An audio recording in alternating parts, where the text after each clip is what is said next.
Omid Scobie's Endgame has become a massive failure, and now the author is responding the only way he knows how, by crying that the Endgame Backlash shows how unwilling we are to confront race issues.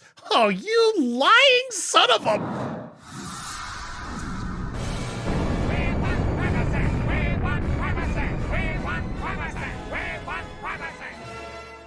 Welcome to Popcorn Palace. I'm Andy Signer, and you know that I had to save my full read of Omid Scobie's op-ed piece with you guys. So honored to have you guys here. If you haven't already, hit that subscribe to Popcorn Palace. What are you waiting for? This is where we do our daily royalty. You get all your gossip and rumors and news about the royals, the Sussexes, here on Popcorn Palace. So thank you for being here. We did a video over on Popcorn Planet, or I'm going to do a video over on Popcorn Planet talking about the main thing that's been released from this, which is that he admitted that he did put those names in the book, finally. But did he apologize? Is he going to take any sort of accountability? And how much whining will he do? Well, I found the source of the quote that's been everywhere. We got to read this full piece, because when I saw the headline, I was like, I can't even read this once. I need to read this with all of you live, because I know I'm going to explode. Are you ready for this, fam? Let's do this together. Let's see Omid's take on the backlash and why it's not doing well. You ready for it? Deep breaths, everybody. Deep breaths. Let's do this. All right, here we go. The royal institution's failure to protect its only family member of color sends a clear message. Oh, God. He's got to resort to this because he knows it's all he's got.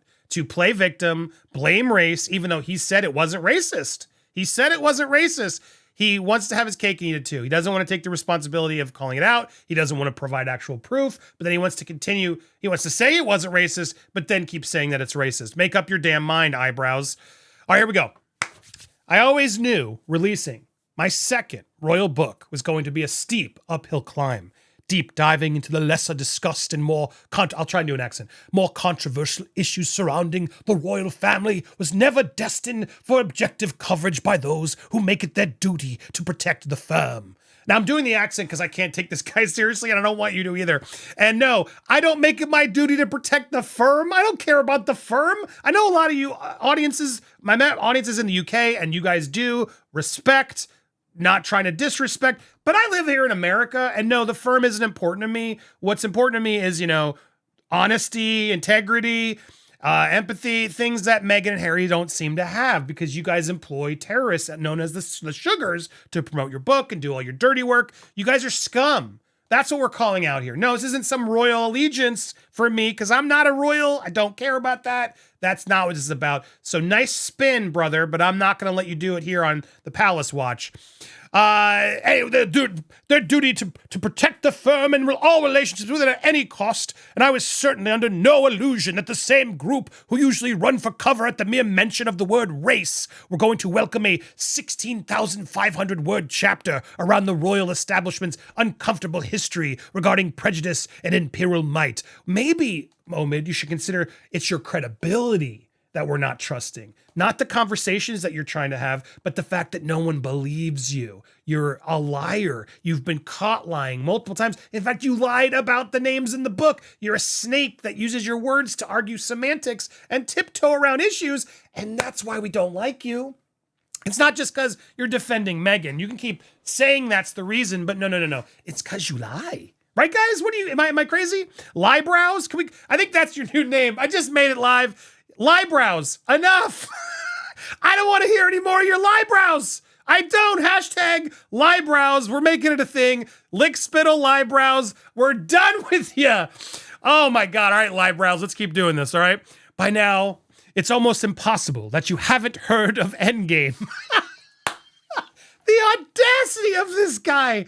You all know who I am. You all know of my book. Well, yeah, I mean, who else is going to click an article that literally the first three words are your name and your book title? So yeah, you're playing to your audience, but I would say anyone outside of that, a much larger group, has no clue who you are. And yes, when we think of Endgame, I think they're thinking of the Avengers, Thanos, Infinity Gloves. I think those are way more trending words than you, brother, but okay, you do you. Sure, it's all about you, Librows. It's unlikely, however, that you will have come across much about what's actually in the book. False. False. False, false, false. Steph has read the book. I trust her. She's been our correspondent, helping me read, know about the book. So lies. Before it even hit shelves, tabloid coverage had already resorted to using false quotes not actually in the book, and Google translated words from a French serialization. I didn't see any of that. I didn't report on any of that, you idiot. But yeah, go ahead. Make this be the narrative now. You make that up, and maybe there was one instance, and you can just overinflate it like you do. Let's over-exaggerate librows and just keep doing that. But the one story which dominated headlines during its release week ended up being about a piece of information not even in the book.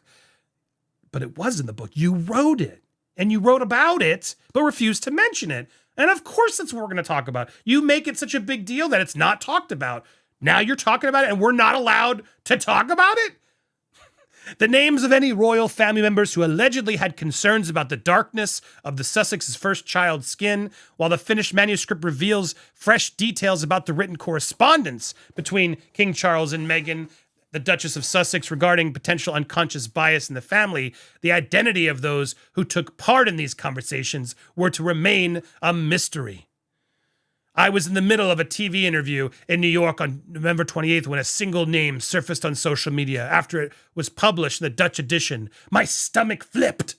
The 403 pages that I'd carefully written, edited, and signed off to the printers made it very clear that any names would not be revealed due to legal reasons. So I love that he's like shocked that this came out. You wanted to reveal them. You wanted to reveal them, and you did reveal them. It came out maybe by accident, but why are you so shocked that we're now not we're reacting to this? I'm confused. You wrote it, and it's now out there. That was what you originally intended. Maybe you legally didn't mean to, but clearly, ethically, morally, everything else you wanted to.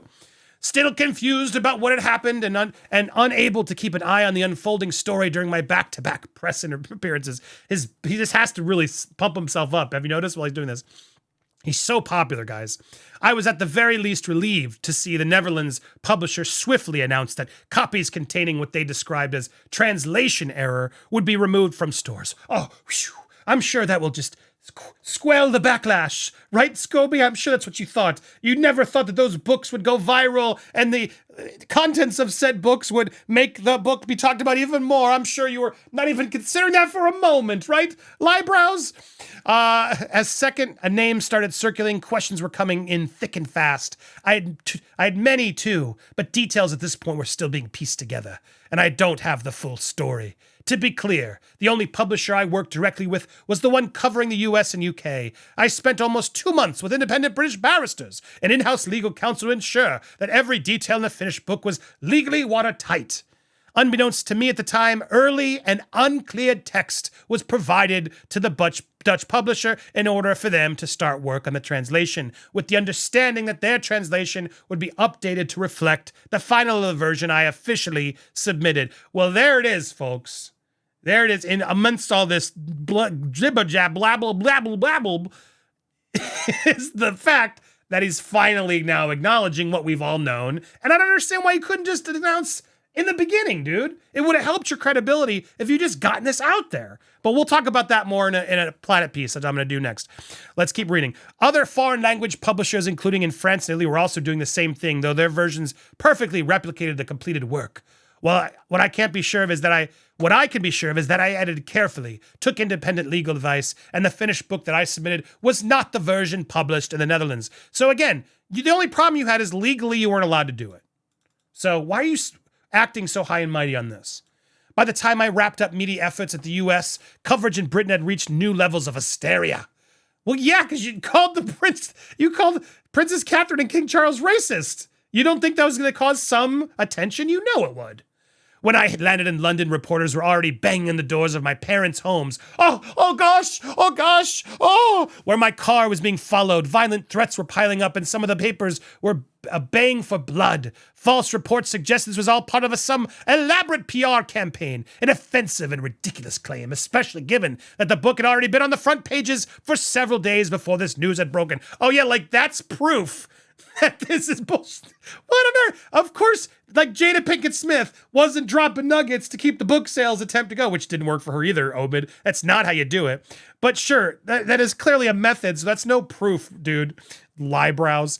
And here lies the problem. Time and time again, I encounter this aggressive resistance to allowing proper discourse about the current state and role of the British monarchy to take place. It's not as if much of the public don't want it. The day after Endgame hit shelves, support for the monarchy had fallen to just 52%. How, are we talking about your Meghan and Harry's percentages, brother? Because you're failing to include them too. Where did you get this? Where is this poll from? I'm curious. I am curious. From an opinion piece. Okay, got it. Have we really reached the point where any criticism of this publicly funded establishment is considered an attack? I could say the same thing about Meghan. Is any criticism of Meghan and Harry always an attack? Same to you, brother. Any criticism, any pushback, you're attacking me. Stop attacking me. Shouldn't we live in a world where we can scrutinize Omid Scobie and Meghan?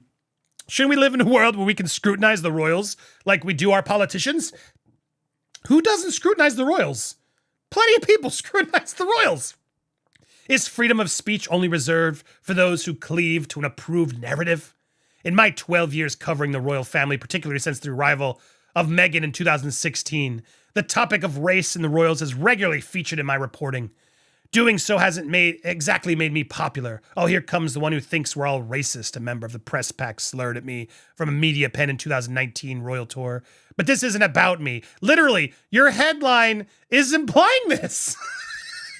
And literally your headline's not only about race. The article that you wrote is literally an opinion by Omid Scobie. Omid Scobie. Like, you literally put your name in it twice. But it's not about me, guys. It's about the race.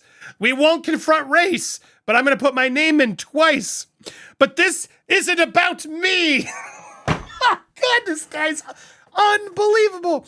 For the 12.8 million ethnic minority individuals in multicultural Britain today, shooing away opportunities to meaningfully explore the royal institution's historic links to slavery and the impact its legacy has had on the country, or have serious conversations around the royal institution's failure to protect its only family member of color, sends a clear message that the issues just don't matter.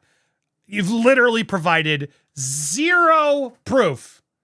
And you wonder why people are upset with you. Oh, they're attacking you for, of course, you know they're gonna. That's your bread and butter. Rather than properly address everything as part of a genuine attempt to modernize and better reflect the diverse country they serve, the royal family continue to sweep the issues and more under the rug. But they're not, but you don't think we're all racist. But you're just gonna keep implying it, victimize yourself, say we're attacking you, and call us racist. Oh, but then when we point that out to you, oh, it's not about me. Librows, man. That, first of all, if this sums up your writing, because now I've actually read your writing. This is awful. You literally provided zero, nothing of substance or anything. It's all your opinion, which you did call it that. And then you just go on to deflect, attack, take zero accountability for what you did for this accusation. You then basically admit that you're cool with it, but that legally it wasn't allowed to be there for legal reasons, literally is what you said. So you clearly believe it should have been there. Now it's out there and you won't even just own it and be like, I didn't mean to, I'm annoyed it's out there. But now that it's out there, let's address it. Then do it.